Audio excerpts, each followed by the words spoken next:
오늘 저녁 우리에게 주시는 하나님의 은혜의 말씀은 요한복음 12장 20절에서 36절까지의 말씀입니다. 다 같이 합독하도록 하겠습니다. 명절에 예배하러 올라온 사람 중에 헬라인 몇이 있는데 저희가 갈릴리 베세다 사람 빌립에게 가서 청하여 가로되 선생이여 우리가 예수를 배우고자 하나이다 하니 빌립이 안드레에게 가서 말하고 안드레와 빌립이 예수께 가서 여짜온대 예수께서 대답하여 가라사대 인자의 영광을 얻을 때가 왔도다. 내가 진실로 진실로 너희에게 이르노니 하늘의 밀이 땅에 떨어져 죽지 아니하면 하늘 그대로 있고 죽으면 많은 열매를 맺느니라. 자기 생명을 사랑하는 자는 잃어버릴 것이요 이 세상에서 자기 생명을 미워하는 자는 영생하도록 보존하리라. 사람이 나를 섬기려면 나를 따르라. 나 있는 곳에 나를 섬기는 자도 거기 있으리니 사람이 나를 섬기면 내 아버지께서 저를 귀히 여기시리라. 지금 내 마음이 민망하니 무슨 말을 하리요. 아버지여 나를 구원하여 이때를 면하게 하여 주옵소서. 그러나 내가 이를 위하여 이때에 왔나이다. 아버지여 아버지의 이름을 영화롭게 하옵소서 하시니 이에 하늘에서 소리가 나서 가로되 내가 이미 영광스럽게 하였고 또 다시 영광스럽게 하리라 하신대 곁에 서서 들은 무리는 우레가 울었다고도 하며 또 어떤 이들은 천사가 저에게 말하였다고도 하니 예수께서 대답하여 가라사대 이 소리가 난 것은 나를 위한 것이 아니요 너희를 위한 것이니라. 이제 이 세상에 심판이 이르렀으니 이 세상 임금이 쫓겨나리라. 내가 땅에서 들리면 모든 사람을 내게로 이끌겠노라 하시니 이렇게 말씀하심은 자기가 어떠한 죽음으로 죽일 것을 보이심이로라. 이에 무리가 대답하되 우리는 율법에서 그리스도가 영원히 계신다함을 들었거늘 너는 어찌하여 인자가 들려야 하리라 하느냐. 이 인자가 누구냐. 예수께서 가라사대 아직 잠시 동안 빛이 너희 중에 있으니 빛이 있을 동안에 다녀 어두움에 붙잡히지 않게 하라. 어두움에 다니는 자는 그 가는 바를 알지 못하느니라. 너희에게 아직 빛이 있을 동안에 빛을 믿으라. 그리하면 빛의 아들이 되리라. 예수께서 이 말씀을 하시고 저희를 떠나가서 숨으시니라. 아멘. 오늘 설교 내용과 직접적인 연관이 있는 말씀은 아니지만 오늘 찬양 드리면서 제가 느꼈던 소회를 조금 말씀드리는 것으로 설교를 시작하고자 합니다. 오늘 전능하신 나의 주님 바로 앞에 불렀던 찬양 제목이 뭐죠, 목사님? 오늘 우리의 눈물로. 그 찬양 부르는데 눈물 좀 나셨죠? 네. 오늘 설교 제목이 미랄 신앙입니다. 그래서 제가 추측하건대 우리 신 목사님께서 오늘 설교 내용을 좀 예상을 하시고 그 찬양을 준비하셨습니까? 굉장히 고마운 거예요. 오늘 설교 그 내용하고 너무 잘 맞아서 생각을 해서 해줬다면 그것도 고맙고 또 정말 영적으로 교통해서 또 하나님께서 또 찬양을 통해서 이렇게 일관되게 하셨다면 그것도 참 감사한 일이다 이런 생각이 들고 거기에 보면은 가사 내용이 지금 어렴풋하게 기억이 안 나는데 꿈꿀 수 없는 사람들에게 이 하늘의 이 씨앗이 심길 수 있게 바라는 마음으로 우리가 살아가는 것 아닌가 이런 생각이 들었습니다. 근데 그 대목에서 요즘 마음이 좀 굉장히 이렇게 울림이 좀 크더라고요. 그 두 번째 드렸던 찬양 전능하신 나의 주는 능치 못하실 일이 전혀 없네. 그 찬양은 저에게는 좀 개인적인 좀 경험이 있는 찬양입니다. 제가 뉴욕 한빛교회에서 부목사로 사역을 할 때 저희 교회 자매님 중에서 지금은 이제 얼추 50 가까이 되셨어요. 근데 간질이 좀 심하신 여자 집사님 한 분 계셨습니다. 평생 이제 결혼 안 하시고 사셨는데 가끔 주일날 교회에서 이렇게 발작을 하시면 제가 설교 때도 한번 말씀드리지 않았나요? 그러면은 막 발작을 하시면 다른 사람들이 쳐다보기가 민망하니까 눈을 좀 이렇게 피했다가 그렇게 몸을 간신히 추스리시면 아무 일도 없었던 듯이 자주 앉으셔가지고 또 식사도 하시고 성가대 연습을 하시고 하는 모습을 보면서 참 여러 가지 생각을 많이 했어요. 근데 그분이 하루는 뉴저지에 사셨는데 아마도 늦은 밤에 뭘 좀 사러 가시다가 길거리에서 발작을 하시면서 쓰러졌었던 것 같아요. 그래서 자동차 10대 아이가 몰던 차에 끼이셔가지고 한 300m를 끌려가신 거예요. 그래가지고 온몸이 만신창이가 되셨거든요. 그때 병원에 입원하셔가지고 여기저기 뼈가 꺾이고 막 마디마디가 잘려나가고 다시 걸을 수 있을지 없을지도 모르고 교회 한 권사님은 같이 갔는데 그냥 귓속말로 그런 얘기를 서로 하시더라고요. 차라리 죽는 게 나아 이러시더라고요. 정말 차라리 죽는 게 나은 인생도 있다 이런 생각이 들었습니다. 근데 같이 갔던 청년들하고 제가 불렀던 찬양이 전능하신 나의 주 능치 못하실 일 전혀 없네. 이 찬양을 정말 그냥 있는 힘을 다해서 불렀어요. 그 말씀에 의지해서 오른쪽에 그물을 내려 그 다음에 가사가 어떻게 되죠? 믿는 자에게 능치 못하실 일 전혀 없네. 그 찬양을 그분께 찬양 불러드렸습니다. 그게 믿음이 아닌가 싶고 눈에 보이는 현실이 아무리 정반대를 얘기한다 할지라도 우리는 끝끝내 그런 승리의 찬양을 부를 수밖에 없는 것이 믿음이고 당장은 이 찬양을 어떻게 들으실지 모르지만 결국 이 집사님도 이 믿음을 가지고 일어나시는 방법 외에는 없다. 그런 확신을 가지고 그 찬양을 드렸어요. 집사님께서는 이제 많이 호전이 되셔가지고 이제 교회에 복귀도 하셨고 성가대에 복귀하시는지는 모르겠어요. 폐도 크게 갈비뼈로 찔리셔가지고 호흡 자체가 상당히 어려우셨기 때문에 그 좋아하시던 찬양도 지금은 드리기 어려우시지 않을까 이런 생각도 듭니다만 전능하신 나의 주님 그 찬양할 때마다 그때 그 생각이 나고 그런 한계 상황에 가면 믿음이 뭔가 하는 것을 우리가 끝까지 한번 이렇게 밀어붙여서 생각해 보게 되는 거예요. 정말 믿음이 뭔가. 그런 상황 속에서도 얼마나 외로운 인생입니까? 사랑하는 사람도 없었고 결혼해 본 적도 없고 자녀를 가져본 적도 없고 그리고 그런 교통사고를 당하고 그런 분에게 이 믿음이 뭘까 생각하면서 정말 이 믿음, 예수님 아니면 도저히 꿈이 없는 사람들이 주변에 너무 많다는 것에 우리가 좀 큰 마음의 짐, 부담을 좀 느낄 수 있게 간절히 바랍니다.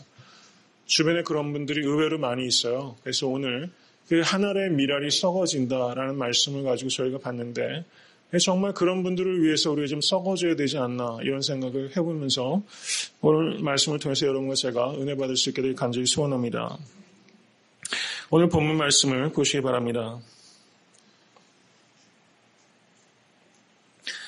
19절 한번 보세요. 바리새인들이 서로 말하되 볼지어다 너희 하는 일이 쓸데없다.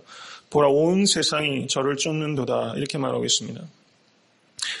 바리새인들이 말하는 것은 예수님께서 예루살렘에 입성하실 때 사람들이 막 예수님을 왕으로 환호합니다. 그 왕으로 환호하는 내용은 예수님께서 십자가에 달리실 왕으로서 환영하는 것이 아니라 세상적인 권세와 세속적인 복을 가져다주는 그런 의미의 왕으로서 환영하는 거예요. 그들의 환호는 곧 예수 그리스도 십자가에 못 박으라라는 저주로 바뀌게 될 것입니다. 여하튼 그 와중에 바리새인들이 그렇게 잘못된 환호조차도 시기하는 거예요. 그런 환호조차도 예수님이 갖는 게 싫습니다. 그러면서 얘기하는 게 뭡니까? 보라 온 세상이 저를 쫓는도다 이렇게 말하고 있어요. 그런데 이 바리새인들이 이 말 속에 역설적인 진리가 있습니다. 너희 하는 일이 쓸데없다. 요즘 세상 돌아가는 거 한번 보십시오. 교회가 얼마나 지탄을 받습니까? 우리가 잘못해서 비판받는 건 받아야죠. 그리고 정말 깊이 성찰하고 고쳐야 됩니다. 그런데 예수님이 모독을 당하잖아요. 하나님의 이름이 모독을 당하고 있습니다. 그렇지만 이 말씀을 통해서 위로받을 수 있게 되길 바랍니다. 세상이 여한 박해를 하더라도 그 모든 일들은 쓸데없게 될 것입니다. 그리고 예수님께서 이 땅에 다시 오셔서 하나님께서는 그분의 섭리와 계획 속에 하나님의 구속을 완성하실 것을 믿으실 수 있기를 간절히 축원합니다. 그래서 우리에게 필요한 자세는 겸손함과 담대함입니다. 우리가 할 수 없어요. 그래서 겸손해야 됩니다. 그렇지만 하나님께서 하실 것이기 때문에 담대함을 가지고 아무리 세상이 어둡고 정말 암담한 그런 죄악이 관영한 세상이라 할지라도 낙심하는 것은 죄악입니다. 하나님만 의지하시고 겸손하고 담대하게 주님 오실 때까지 하늘의 미랄이 되겠다라는 미랄 신앙에 여러분과 제가 될 수 있게 되어 간절히 축원합니다. 20절을 보시기 바랍니다. 명절에 예배하러 올라온 사람 중에 헬라인 몇이 있다라고 말하고 있어요. 오늘 본문 말씀에 등장하는 사람은 헬라인 몇입니다. 앞에는 바리새인들이 있고 오늘 본문에는 헬라인 몇이 있어요. 바리새인은 그 당시에 예수님 당시에 전체 숫자가 약 7,000명 정도 됐어요. 7,000명, 사두개인은 약 2만 명 정도 된 것을 추산합니다. 정확한 과학적인 근거가 있다고 할 수는 없고 역사적인 문헌에 기록이 남아 있습니다.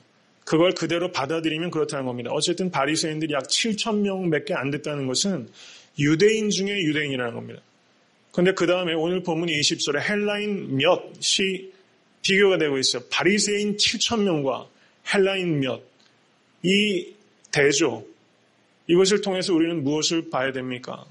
정말 예수님을 믿어야만 되는 사람들, 구약 성경의 권위자요. 종교적으로는 모든 사람의 존경을 받는 바리새인들이 예수님을 믿어야 되는데 정말 믿을 수밖에 없는 사람은 안 믿고 뜻밖의 사람, 헬라인 몇이 예수 그리스도께 다가오고 있다는 것입니다. 이것을 통해서 우리가 생각해야 되는 것은 우리 하나님의 심판대 앞에 가게 되면 정말 이 세상에서 모든 영광을 가졌던 사람은 그 자리에 없을 수 있다는 거예요. 바리새인같이.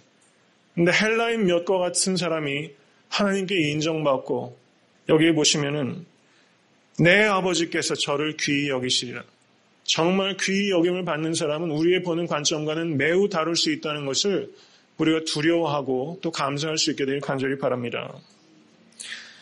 헬라인 몇이 지금 21절 보세요. 갈릴리 베세다 사람 빌립에게 가서 청하여 가로되 선생이여 우리가 예수를 배웠고자 하나이다 하니 이렇게 말하고 있어요. 그리고 헬라인 몇 사람이 예수님을 만났습니다. 그런데 만나서 무슨 얘기를 했는지 구체적인 기록은 하나도 없어요. 이 사람들이 예수님을 배웠고자 했다는 기록만 있어요. 여기에서 질문은 도대체 헬라인 몇 사람은 이 사람을 저희가 학문적으로 God fearer라고 합니다. God fearer. God fearer. 하나님을 두려워하는 사람. 가령 사도행전 10장의 고넬료를 보면 고넬료는 경건하여 하나님을 경외하던 자라 이렇게 말합니다. 고넬료와 같은 사람을 God fearer라고 해요. God fearer는 개종을 하진 않았지만 유일신 사상을 좋아하고 그리고 율법을 사랑하는 사람들입니다. 그래서 시나고그, 회당에 가기를 좋아하고 명절 때 심지어 예루살렘에 순례까지 했던 사람들이 God fearer예요. 남자들은 특별히 할례를 하지 않았습니다. 할례가 이방인들이 제일 마지막에 넘어가는 관문이에요. 만약 개종을 하게 되면. 할례는 받지 않았지만 유대인의 율법을 사랑하고 유일신앙에 대해서 매력을 느꼈던 사람들, 바로 그 사람들이 바로 오늘 본문에 나타나는 헬라인들입니다. 사도행전 8장 27절을 보시면 거기에 이디오피아 내시의 기록이 나와요. 이디오피아 내시가 예배하러 예루살렘에 갔다가 라고 말하겠습니다. 이디오피아 내시가 여러분 이디오피아하고 예루살렘의 거리가 정확하게 얼마 정도 되는지는 잘 모르겠습니다. 상당한 거리겠죠. 그리고 그 당시에 교통수단이라는 게 마차를 가지고 오지 않았습니까? 굉장히 오랜 시간이 걸려서 예배하러 왔던 사람들이 바로 이 이디오피아 내시입니다. 고넬료 같은 사람들, 디아스포라, 전 세계 각지에서 많은 유대인들이 명절 때 오지만 역시 이방인들 중에서도 God fearer들은 예루살렘에 자기의 사비를 드리고 시간을 들여서 예배하러 왔어요. 그런데 여기에서 참 아이러니컬한 것이 뭐냐면요. 여러분 예루살렘 성전을 보시면 예수님께서 그 성전 청결 사건을 일으키셨어요. 그게 마가복음 11장 15절에서 18절입니다. 그 내용을 우리 같이 한번 보겠습니다. 마가복음 11장 15절에서 18절 말씀 다 같이 봉독하겠습니다. 저희가 예루살렘에 들어가니라 예수께서 성전에 들어가사 성전 안에서 매매하는 자들을 내어 쫓으시며 돈 바꾸는 자들의 상과 비둘기 파는 자들의 의자를 둘러 엎으시며 아무나 기구를 가지고 성전 안으로 지나다님을 허치 아니하시고 이에 가르쳐 이르시되 기록된 바 내 집은 만민의 기도하는 집이라 칭함을 받으리라고 하지 아니하느냐 너희는 강도의 구려를 만들었도다 하시매 이렇게 말하고 있습니다. 지금 예수님께서 성전에 들어가셨다라고 했을 때 그 유대인의 성전을 표현하는 그리스어가 두 가지가 있습니다. 하나는 히에론이라는 단어가 있고요. 하나는 나오스라는 단어가 있습니다. 나오스는 그야말로 구약의 지성소예요. 대속죄 이래 대제사장만 들어갈 수 있는 곳 지성소입니다. Holy of the Holies.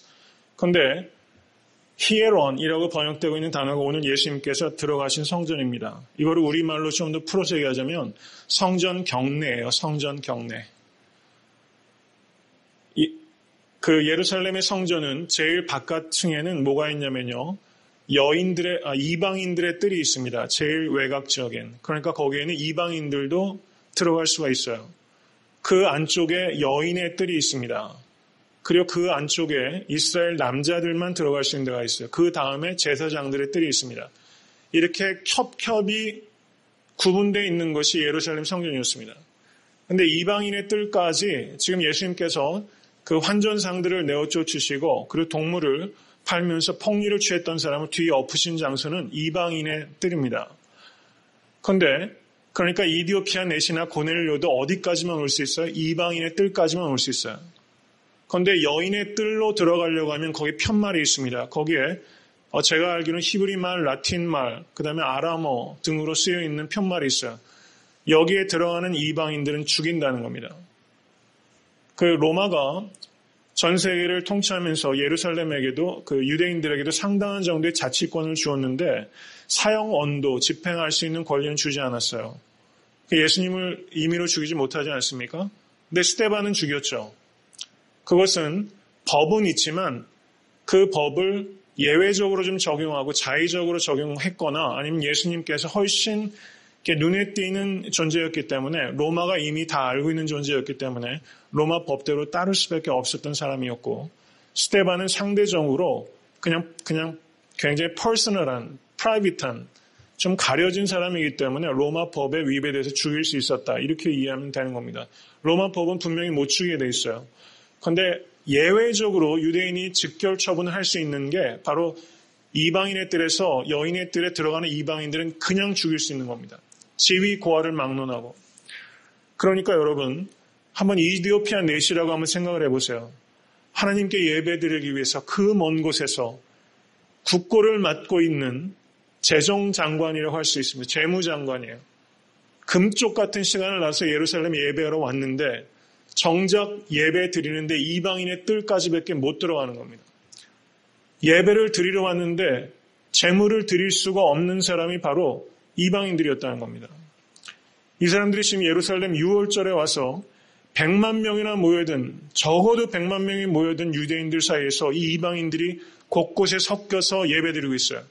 자기도 예배드리고 싶은 겁니다. 그런데 거기 들어가면 죽인다는 거예요. 그런데 바로 그 자리에 예수님께서 오셔가지고 거기를 뒤엎으신 겁니다. 뒤엎고서 뭐라고 얘기하는 겁니까? 내 집은 만민이 기도하는 집이다. 이렇게 말했어요. 여러분, 만약에 여러분께서 이디오피아 넷이라고 한번 생각해 보세요. 고넬료라고 한번 생각해 보시기 바랍니다. 저기를 못 들어가는데 누군가가 나타나서 내 집은 만민이 기도하는 집이다 라는 말에 저 같았으면 심장이 막 두근두근 뛰었을 것 같아요. 도대체 저분이 누구신데 저렇게 말씀하실 수 있나? 오늘 19절에서 20절 사이에는 시간적인 갭이 있을 거라는 것이 학자들의 얘기예요. 19절과 20절 사이에 예수님의 성전 청결 사건이 있었을 겁니다. 요한복음에는 성전 청결한 사건이 2장에 기록되어 있어요. 예수님의 사역의 초기에 기록되어 있습니다. 저는 적어도 예수님의 공생의 기간에 성전 청결하신 사건이 2번이 있었다. 저는 개인적으로 그렇게 생각합니다. 어쨌든 요한은 초기의 성전 청결 사건을 기록했기 때문에 예수님 사역의 마지막 순간에 성전 청결 사건은 생략하고 있어요.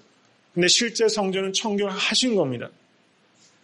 여기에서 헬라인 몇 사람이 예수님께 왔을 때는 예수님께서 성전을 청결케 하신 사건이 굉장히 마음속에 큰 쇼킹, 굉장한 반향을 일으켰을 것이다. 이런 생각을 저는 개인적으로 매우 강하게 생각을 합니다. 혹은 예수님께서 기적 사건을 행하시고 말씀을 가르치셨던 것이 여러 지방으로 퍼졌었고 마가복음 5장에 군대 귀신 들렸던 이방인이 데카폴리 지역에 가서 복음을 증거했거든요. 그러니까 이방인들에게도 예수님께서 주와 그리스도이심이 선포된 겁니다. 그러니까 오늘 본문의 헬라인 몇 사람은 적어도 예수님의 소문에 대해서 말씀에 대해 들은 바가 있고 그리고 매우 확률이 높게 성전 청결한 사건을 통해서 예배당에 들어가지도 못하는 예배에 소외된 사람, 그렇지만 하나님께서 보시기에 참 예배자는 누구였을까요? 이디오피아 넷이 아니었겠습니까? 고넬료 아니었을까요? 우리가 이것을 깊이 생각해야 됩니다.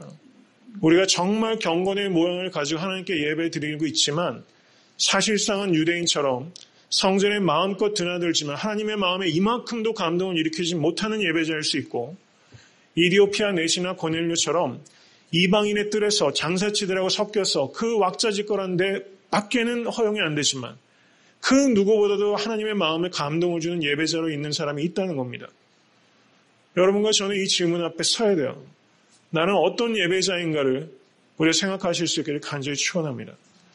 사람들은 모르지만 하나님은 아세요. 내가 어떻게 예배드리는지를 알고 있다는 겁니다. 이디오피아 내시의 예배를 하나님께서는 받으셨습니다. 그러니까 하나님께서 빌립 집사를 성령을 통해서 강권적으로 몰아내시잖아요.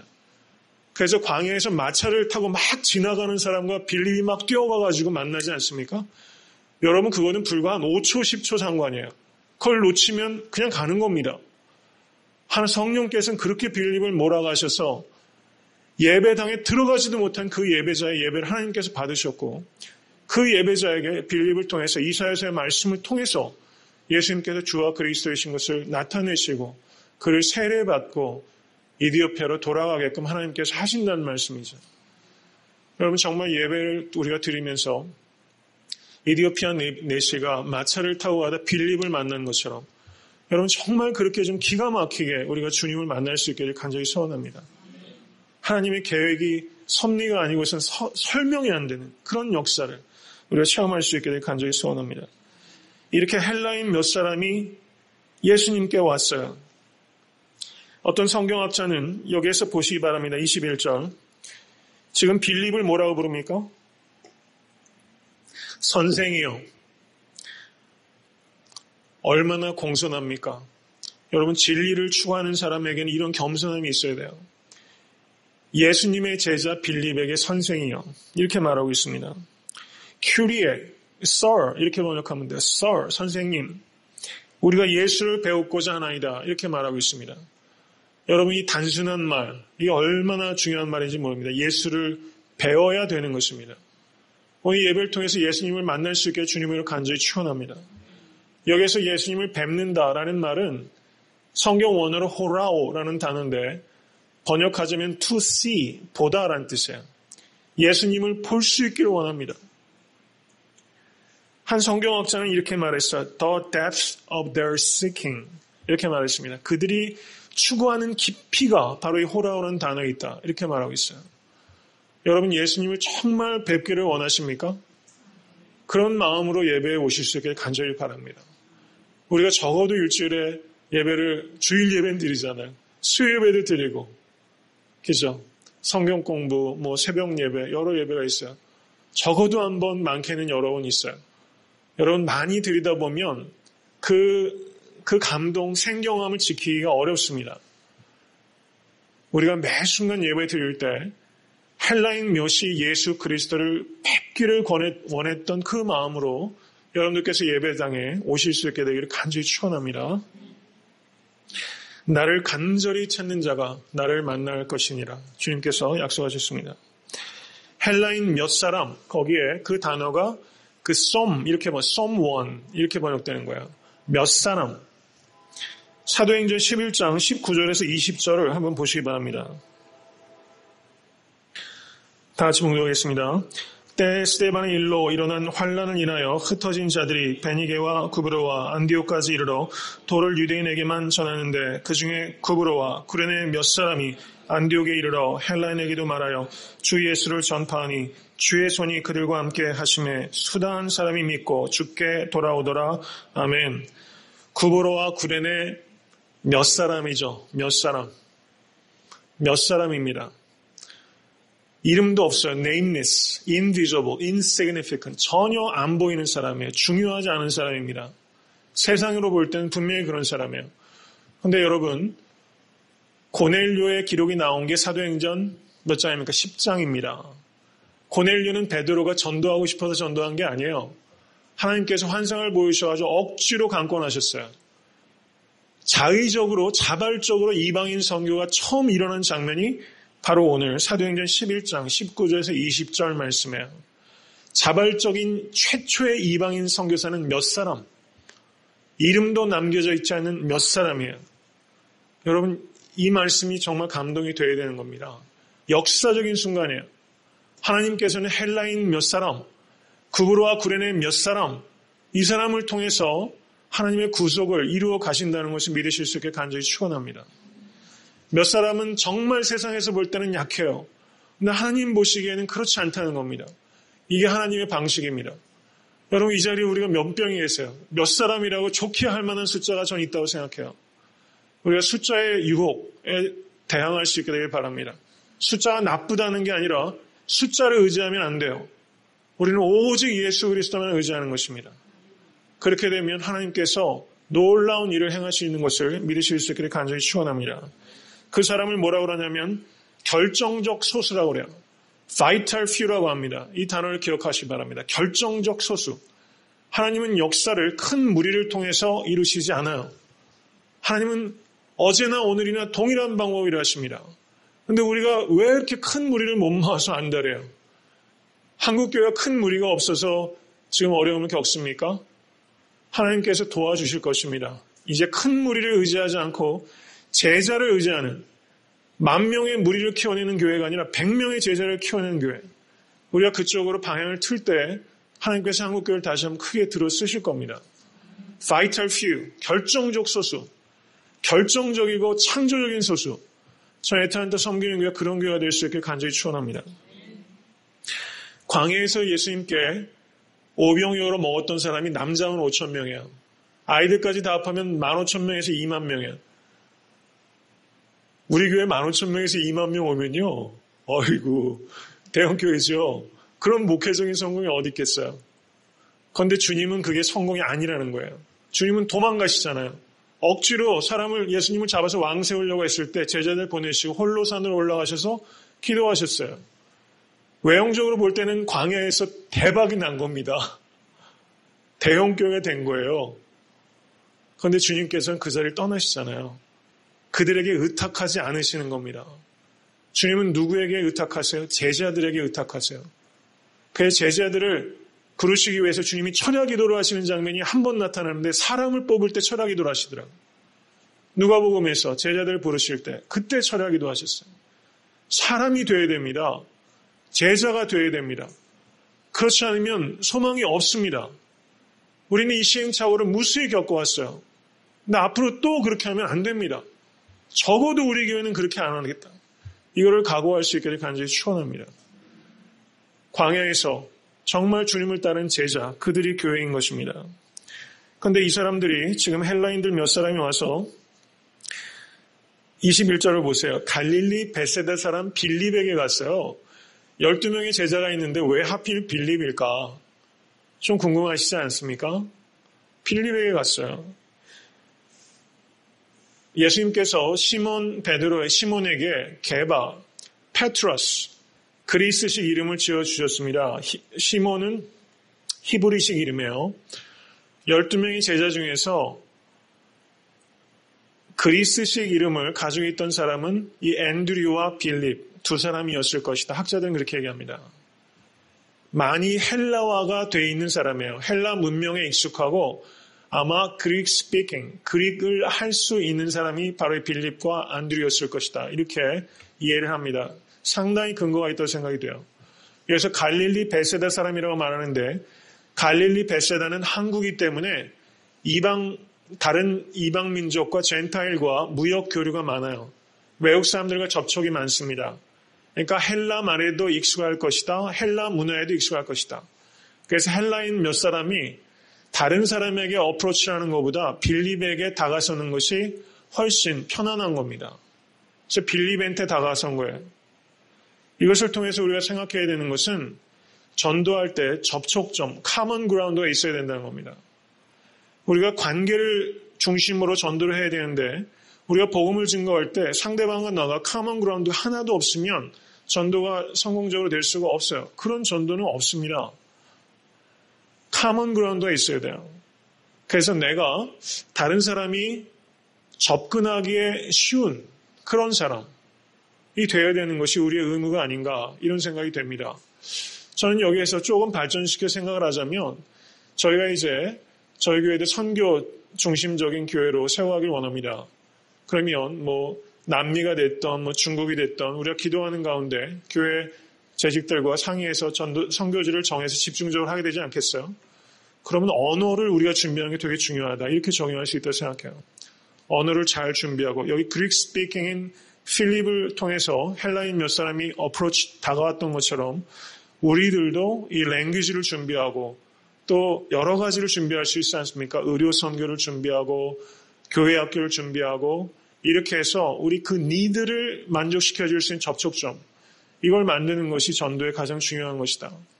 이렇게 생각이 됩니다.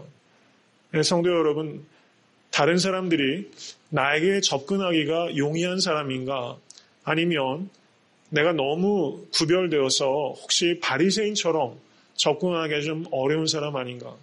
저도 예전엔 꽤나 딱딱한 사람이었어요. 지금도 그런지 모르겠는데요. 박수 칠 때도 너무 조용히 치고 요즘은 제가 나사가 한 3개 정도 빠진 것 같아요. 옛날보다 많이 빠졌어요. 저도 제가 너무 웃긴 거예요. 저희 집사람은 몰라요. 제가 얼마나 꼭 조이고 살았는지. 근데 나사가 빠지니까 감사한 거 있죠. 나사를 좀 더 빼야 되겠다. 그래서 좀 이게 저한테 접근하기가 좀 좋게 그런 목회자 되고 싶다는 생각이 참 간절합니다.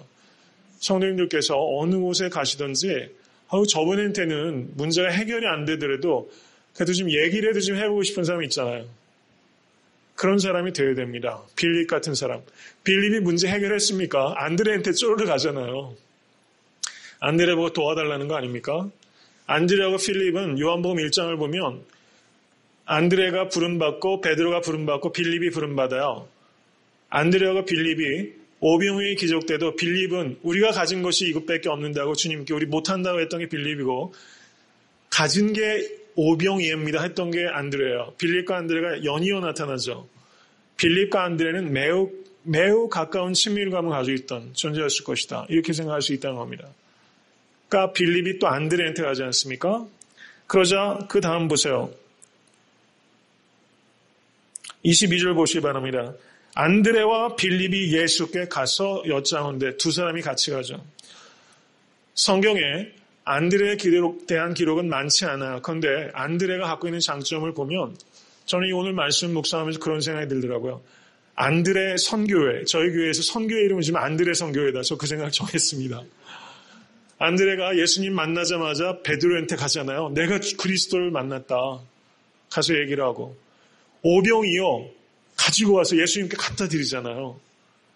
베드로를 자기 형이지만 아무것도 모르지 않습니까? 예수님께 인도했더니 예수님의 수제자가 되고 오병이요 nothing 아무것도 아닌데 주님 옆에 갖다 드렸어요. 그때 기적의 도구가 되잖아요.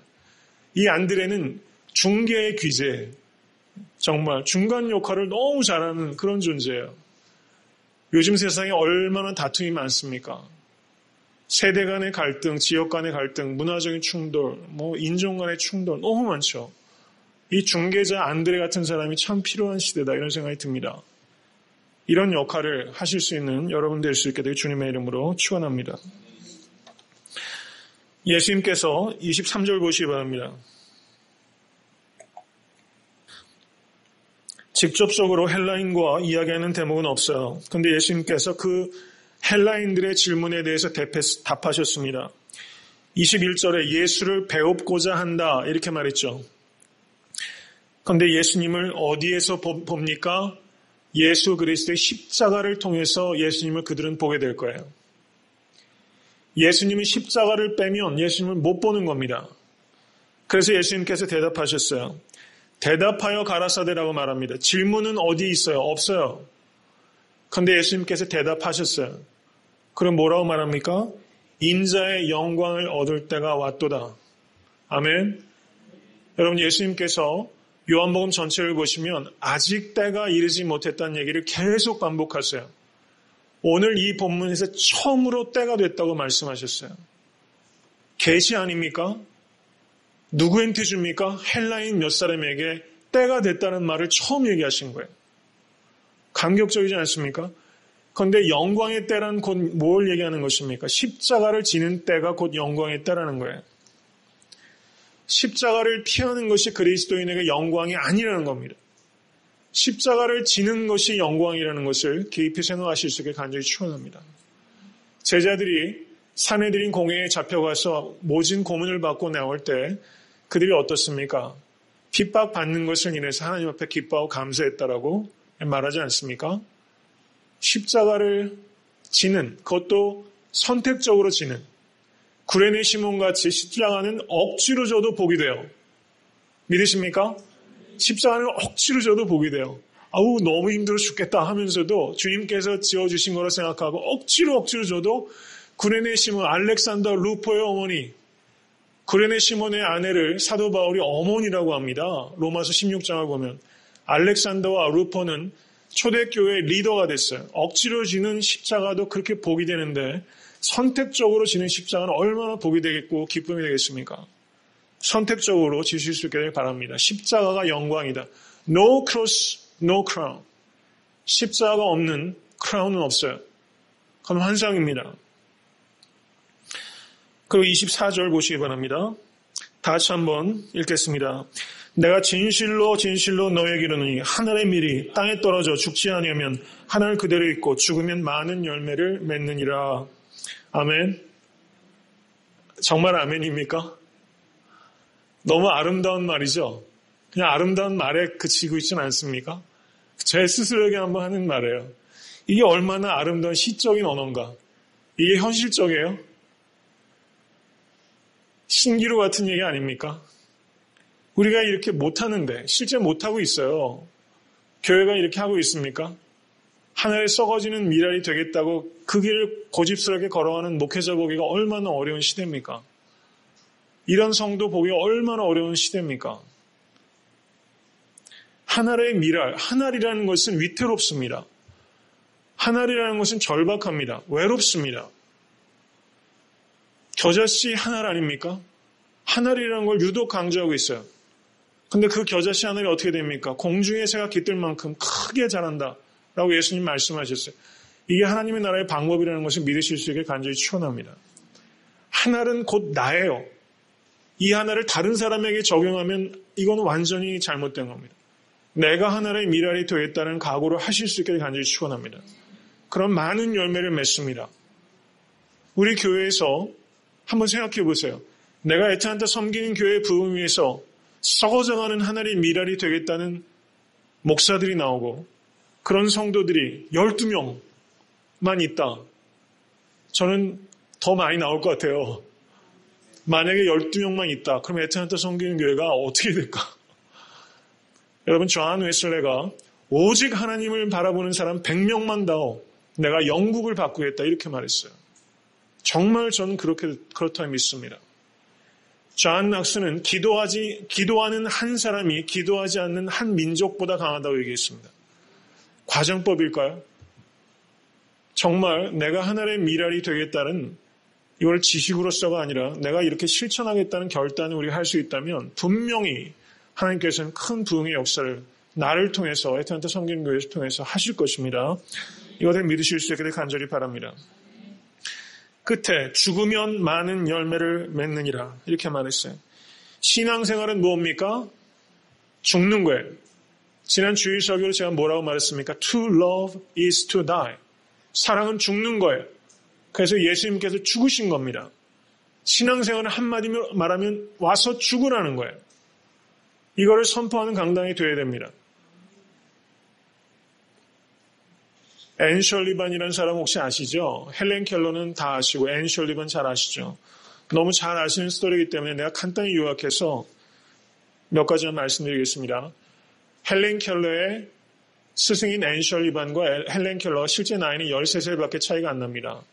앤 셜리반이 10살 때 남동생과 같이 고아원에 버려졌어요. 그런데 거기에서 남동생이 죽어버렸습니다. 그리고 앤 셜리반도 치료를 받지 못해서 눈이 실명했어요. 그러자 이 앤이 정신병에 걸려와 정신병에 수용됐습니다. 완전히 회복 불능, 치료 불능, 버려졌어요. 그런데 그때 한 늙은 간호사가 이 앤 셜리반에게 온 겁니다. 매일같이 과자를 가지고 와서 이 앤 셜리반을 찾았어요. 그리고 나는 너를 참으로 사랑한다. 이렇게 말하면서 6개월을 이 늙은 간호사 계속 도왔던 겁니다. 그러자 이 앤 셜리반의 이 마음의 감정이 치유가 되고 그리고 또 적절한 의료적인 도움을 받아서 눈이 회복이 됐어요. 그런데 헬렌 켈러가 1880년에 태어났습니다. 아버지는 유명한 신문 편집장이었고 어머니도 교양이 있는 사람이었습니다. 발육이 정상적이었고 매우 총명하게 잘 자라다가 19개월 됐을 때 열병을 앓아가지고 시력과 청력을 다 잃어버렸습니다. 말도 못합니다. 보지 못하고 듣지 못하고 말을 못한 세 가지 삼중고를 갖게 된 거예요. 그래서 이 부모님들이 어디에 살았었냐면 엘라바마 주에서 태어났습니다.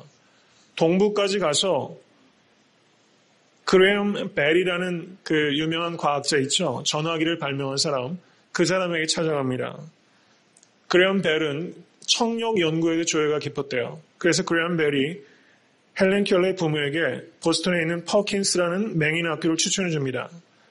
그리고 그 학교의 교장이 가정교사로 한 젊은 여성을 추천해 준 것이 앤 셜리반이에요. 앤 셜리반은 자기가 눈이 멀었던 사람이고 자기가 어렸을 때 정서불안과 모든 어려움을 다 겪었던 사람이잖아요. 헬렌 켈러를 너무 잘 아는 사람입니다.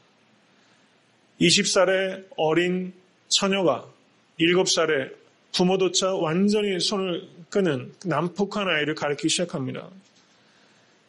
이 아이에게 어떻게, 듣지 못하는 아이에게 어떻게 희망의 메시지를 속삭일 수 있을까? 말하지 못하는 아이가 세상에 대해서 어떻게 자신을 표현할 수 있도록 도와줄까? 이건 굉장히 어려운 일이죠. 듣지 못하는 아이에게 메시지를 전하고 말하지 못하는 아이를 자기를 표현할 수 있도록 가르치는 것. 여러분, 예수님께서 에바다 하시면서 말이 오느라고 듣지 못한 사람을 데려다가 거기에다 귀에다 손가락을 넣으시고 예수님께서 고치셨잖아요. 듣지 못하고 말하는 사람하고 주님께 소통하셨어요. 이 앤 셜리반이 많이 생각하고 기도한 끝에 헬렌 켈러를 우물가로 데려갑니다. 이 아이에게 남아있는 감각은 오직 촉각 하나라는 것을 감지한 거예요. 그리고 이 아이에게 깊은 숲으로 들어가서 거기서 우물가에서 물을 내려서 손으로 그것을 만지게 합니다. 이 아이의 인식의 창구는 오직 촉각밖에 없는 거예요. 그리고 물을 쏟아놨을 때 그 위에다가 WATER 이렇게 글을 쓴 것입니다. 처음으로 이 아이에게 개념이 들어간 거예요. 이 물의 차가운 촉감을 통해서. 그때 헬렌 켈러가 뭐라고 말하냐면 이렇게 말합니다. 나는 움직이지 않고 서서 나의 모든 주의를 그분의 손가락의 움직임에 집중시켰다. 갑자기 나는 무엇인가 잊어버렸던 것을 희미하게 의식하는 듯한, 즉 생각을 되찾은 것 같은 오싹함을 느꼈다. 그 생생한 단어는 나의 영혼을 깨워주었고 빛과 희망과 즐거움을 주었으며 마침내 나를 해방시켜 주었다. 이렇게 말하면서 그때부터 이 헬렌 켈러가 무서울 정도로 지식을 흡수하기 시작합니다. 그리고 인류 역사에 큰 족적을 남기고 노벨상을 타게 되죠. 노벨상을 탈 때 앤 셜리반이 옆에 있었습니다. 그래서 헬렌 켈러가 앤 셜리반에게 공을 돌립니다. 그러자 셜리반이 그때 말합니다. 아니야, 헬렌. 너와 나의 인생에 가장 큰 영향을 준 사람은 텍스베리 병원에서 나를 돌보던 늙은 간호사란다. 이렇게 말했어요. 늙은 간호사는 헬렌 켈러를 알지도 못했을 거예요. 자기가 누구에게 영향을 끼쳤는지도 모르고 죽은 겁니다. 죽으면 많은 열매를 맺느니라. 여러분 죽으실 수 있기를 간절히 축원합니다. 그런데 열매를 못 보는 것도 각오하셔야 됩니다. 늙은 간호사 한 사람을 통해서 헬렌 켈러를 낳은 거죠. 그리고 헬렌 켈러를 통해서 얼마나 많은 장애를 가지고 있는 사람의 희망을 발견합니까? 여기에서 이 늙은 간호사가 했던 그 사랑의 6개월 동안의 헌신, 나는 너를 정말로 사랑한다. 이것이 하나의 미랄이 돼서 상상도 못하는 열매를 맺고 있다는 것입니다. 저는 이것을 감동의 릴레이다 이렇게 표현하고 싶어요. 이 늙은 간호사가 한 것을 저는 보면 이건 상식적인 행동 아닌가라는 생각을 해요. 엄청난 희생은 아니었어요. 간호사로서 마땅히 해야 될 기본에 충실한 겁니다. 저는 그래서 우리가 교회에서 너무 영적인 것 찾지 말자. 영적인 것만 너무 찾다가 너무 비상식적이고 비윤리적인 일들이 교회에 너무 많다. 그래서 저는 상식과 기본부터 회복하자. 전 교회에서 그런 운동부터 해야 된다고 믿습니다. 늙은 간호사처럼 제발 교회에서 상식적인 일들이 있을 수 있도록, 비윤리적인 일들을 몰아낼 수 있도록, 거기서부터 시작이 돼야지 우리가 상식도 초월하고 세상적인 관습과 그런 여론을 돌파할 수 있는 힘이 생기는 것이지, 우리가 비상식과 비윤리를 자행하면서 영적인 것을 얘기하면 조롱당합니다. 그게 지금 우리 한국교회 현실이라는 겁니다. 이런 감동의 릴레이는 내가 부모로서의 기본, 자녀로서의 기본, 성도로서의 기본, 목회자로서의 기본, 시민으로서의 기본, 학생으로서의 기본을 내가 감당하겠다. 직장 윤리를 가지고 간호사로서 내가 너를 사랑한다. 과자 주는 게 뭐 그렇게 어려운 일이겠어요.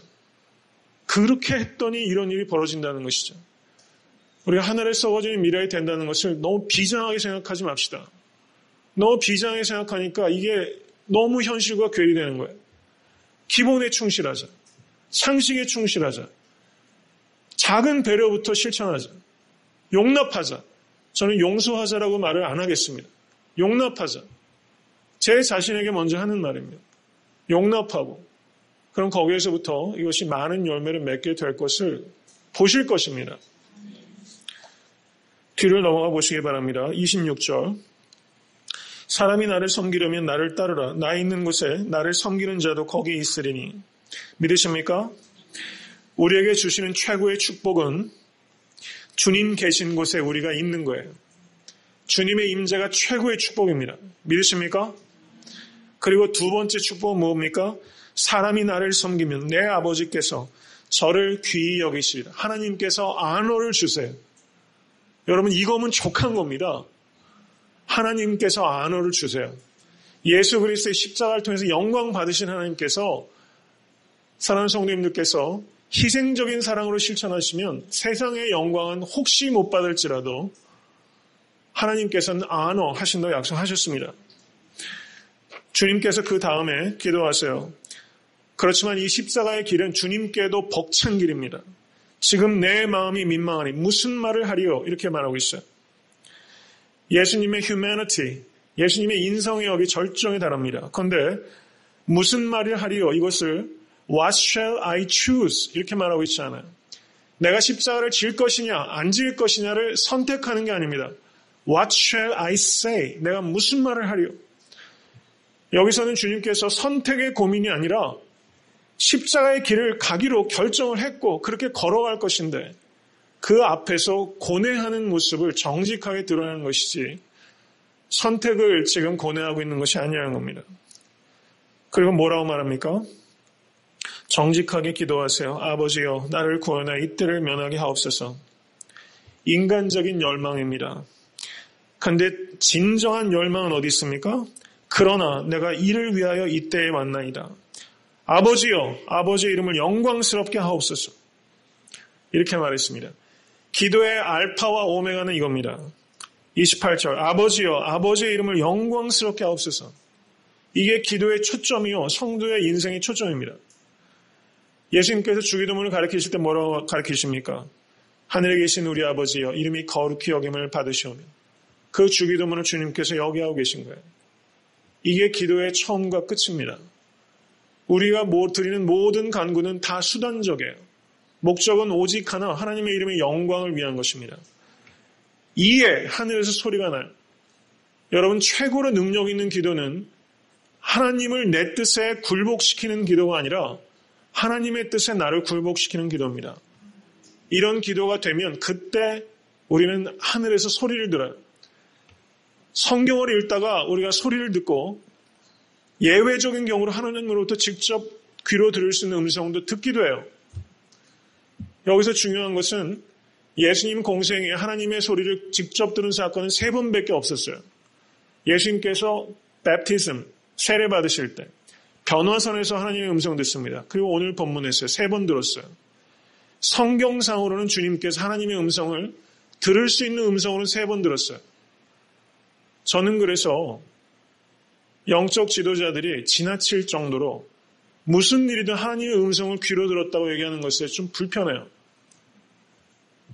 이게 말이 안 되지 않습니까? 제가 드리는 말씀은 그런 일이 불가능하다는 것을 드리는 것도 아니고 그것이 보편적이지도 않아요. 너무 보편적으로 얘기하면 좀 의심이 돼요. 내가 그렇게 들으면 좋게요.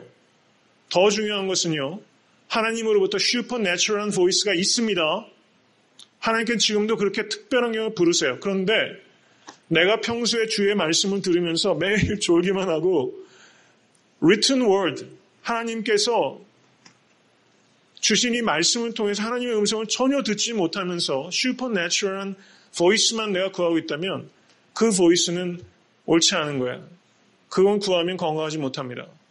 여러분 성경을 통해서 주님의 말씀을 들으실 수 있게 간절히 축원합니다. 그리고 예외적인 경우에서 꼭 필요하시면 하나님께서 여러분에게 직접 말씀하실 거예요. 그럼 그것을 감사함으로 감격적으로 들으실 수 있게 간절히 축원합니다. 그리고 그 음성은요. 십자가를 지려고 할 때 들으실 가능성이 매우 높아요. 십자가를 지려고 하는 그 순간에 들려요. 내 이익을 쫓아가다 하나님께서 동으로 가라 그랬어요. 여러분 점집에서 듣는 소리잖아요. 여러분 그런 소리는 제가 생각할 때는 성경에서는 정말로 십자가를 지려고 할 때, 순종하려고 할 때 그 순간에 하나님께서는 그런 소리를 주시는 것 같아요. 그 뒤를 말씀합니다. 내가 이미 영광스럽게 하였고 또다시 영광스럽게 하리라. 주님께 위로를 주세요. 성자 예수님께서 earthly ministry 3년의 사역을 통해서 나를 이미 영광스럽게 하였다. 이미 영광스럽게 하였다. 그리고 십자가를 통해서 또 나를 영광스럽게 할 것이다. 여러분 평생에 이런 응답을 들을 수 있는 삶 되실 수 있게 간절히 축원합니다. 그런데 그 뒤에 보세요.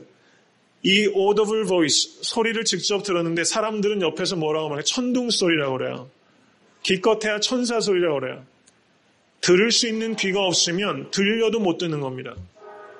여러분 하나님께서 우리를 여러 가지 방법으로 말씀하세요. 성경을 통해서도 말씀하시고 목회자를 통해서도 말씀하시고 친구를 통해서도 말씀합니다. 들을 수 있는 귀가 없으면 천둥 소리예요. 구분을 못해요. 중요한 거는 내가 들을 수 있는 귀를 갖는 게 더 중요하고 볼 수 있는 눈을 갖는 것이 더 중요하다는 걸 생각하실 수 있기를 간절히 바랍니다. 말씀을 맺습니다. 그 뒤를 보시기 바랍니다. 이제 세상 임금이 쫓겨나리라. 세상 임금이 쫓겨났습니다. 승리는 확정되었습니다. 아멘. 예수님께서 다시 오실 때 승리는 완성됩니다. 우리는 확정된 승리와 완성된 승리를 살아가는 승리자예요. 우린 넉넉히 이겼어요. 예수 그리스도 안에서. 이걸 믿으실 수 있게 간절히 바랍니다. 내가 들리면 모든 사람을 내게로 이끌겠노라. 지금 예수님께서 십자가를 통해서 헬라인을 이끄시잖아요. 사람은 십자가를 질 때, 십자가를 감당할 때 그 사람을 하나님께로 이끌게 된다는 것입니다. 십자가를 진다는 것은 분명히 힘든 일입니다. 그렇지만 십자가를 회피하는 그리스도인은 아무 매력이 없습니다. 십자가를 회피하는 교회는 아무 능력도 없습니다. 십자가만이 의미가 있고 능력 있는 것을 고백하실 수 있기를 간절히 바랍니다. 사랑하는 성도님들께서 헬라인 몇 사람이 되실 수 있기를 바랍니다. 우리는 무명의 사람들입니다. 우리를 통해서 하나님께서 구속사의 큰 일을 마지막 때에 감당하실 수 있도록 소명을 주시고 또 할 수 있는 능력과 지혜를 주실 수 있기를 간절히 축원합니다.